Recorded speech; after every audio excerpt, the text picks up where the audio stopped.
કેમ છો YouTube family? જય માતાજી. આજે દાળ ઢોકળી સ્પેશિયલ બનાવું છું. તમે પણ જોજો હું કેવી રીતે બનાવું છું. મારી ચેનલને લાઈક સબસ્ક્રાઈબ કરજો, કમેન્ટમાં જય માતાજી લખજો. ચલો આપણે કિચનમાં જઈએ. હવે આ દાળ ઢોકળી માટે મેં દાળ લઈ લીધી છે 1 વાટકી. એમાં હવે 1 ગ્લાસ આપણે પાણી નાખશું. પછી એની અંદર આપણે આ સિંગદાણા છે એ નાખશું. પછી ટમાટર છે એ નાખશું, મીઠું નાખશું, હળદર નાખશું. એ બધું નાખીને આપણે પછી આ બાફી લેવાની છે આ દાળને. હવે આ દાળ બફાઈ જાય એટલે આપણે ત્યાં સુધી લોટ બાંધશું. હવે તમે લોકો કેવી રીતે બનાવો છો મને કમેન્ટમાં કહેજો. ચેનલને લાઈક સબસ્ક્રાઈબ કરજો, કમેન્ટમાં જય માતાજી લખજો. હવે આ મારું તૈયાર થઈ ગયું છે, બાફવા મૂકી દઉં છું. હવે લોટ બાંધવા માટે 1 કટોરી ઘઉંનો લોટ લઈ લઈશું. હવે એની અંદર આપણે ચણાનો લોટ લઈ લઈશું અડધી વાટકી. હવે બેવને આપણે સરસ રીતે મીઠું નાખીને મિક્સ કરી લઈશું. સરસ મિક્સ થઈ જાય એટલે એની અંદર આપણે બધા મસાલા કરી લઈશું. મીઠું છે, હળદર છે, સૂકો મરચો છે, ધાણા પાવડર છે, એ બધું આપણે નાખીને એને સરસ રીતે બાંધી લઈશું. તેલ નાખશું. તમે લોકો કેવી રીતે બનાવો છો મને કમેન્ટમાં કહેજો. લાઈક સબસ્ક્રાઈબ કરજો ચેનલને. તમે કેવી રીતે બનાવો છો કહેજો મને. મેં હવે આ તેલ નાખી દીધું છે. હવે હું પાણીથી એને બાંધી લઈશ. બહુ એક સરખું પાણી નથી નાખવાનું, થોડું થોડું નાખવાનું છે. હવે આ લોટ બાંધીને મારું તૈયાર થઈ ગયું છે. એના 5-6 લોહા આપણે કરી લઈશું. હવે આ મેં 5-6 લોહા કરી લીધા છે.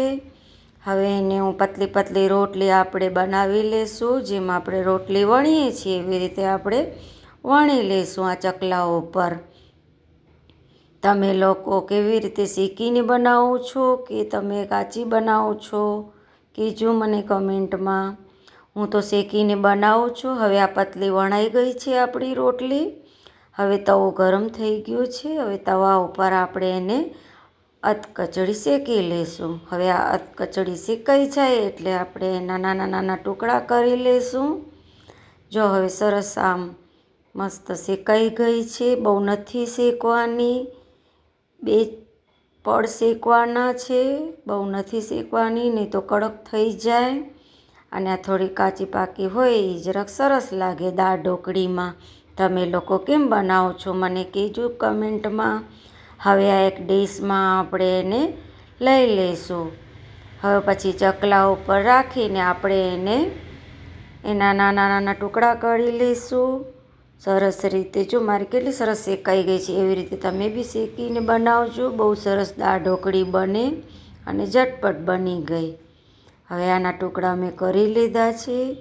જો કેટલા સરસ નાના ટુકડા કરીને પછી આપણે એક ડીશમાં ભેગું કરી લેવાના છે બધા. હવે આ ડીશમાં મેં બધા નાખી ને સાઈડમાં આપણે રાખી દઈશું. પછી આપણે દાળનો વઘાર કરશું. હવે આ દાળ અમારી બાફાઈ ગઈ છે. હવે એ દાળ જો કેટલી સરસ બાફાઈ ગઈ છે. એમાં થોડોક અડધો ગ્લાસ આપણે પાણી નાખશું. એક સરખું નથી નાખવાનું, નહીં તો પછી બહુ થઈ જાય. અમે પછી હવે એનો દાળનો વઘાર કરશું. જો કેટલી સરસ બફાઈ ગઈ છે. હવે આ કઢાઈ લઈ લીધી છે. કઢાઈની અંદર આપણે તેલ નાખશું. તેલ ગરમ થઈ જાય એટલે આપણે રાઈ જીરો નાખવાના છે.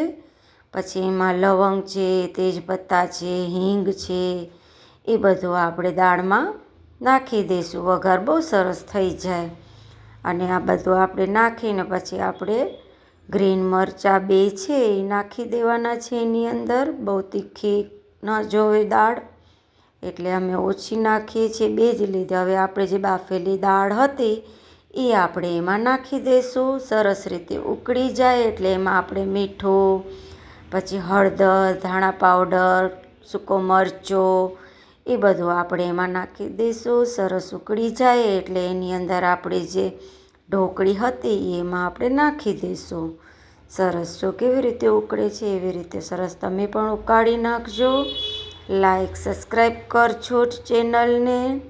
જો કેટલી મસ્ત ઉકળી ગઈ છે. પતલી જ રાખવાની છે, બહુ જાડી નથી રાખવાની. નહીં તો પછી આપણને. હવે આમાં થોડુંક મેં આમચૂર પાવડર નાખ્યું છે.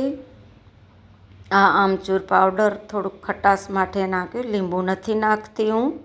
હવે આ જે ટુકડા કરેલા હતા એ આપણે એમાં મિક્સ કરી દઈશું દાળમાં. હવે સરસ આ દાળ ઉકળે એટલે એમાં મિક્સ કરી દેવાના છે. હવે લાસ્ટમાં તો તમને ખબર છે શું નાખવાનું છે. હું કોથમીર નાખું છું, તમે પણ કોથમીર નાખજો.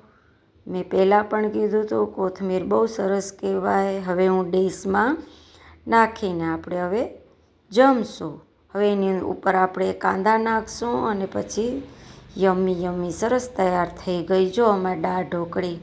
લાઈક સબસ્ક્રાઈબ કરજો અને મારી ચેનલને લાઈક સબસ્ક્રાઈબ કરજો. જય માતાજી. કાલે મળશું હવે આપણે નવી રેસીપી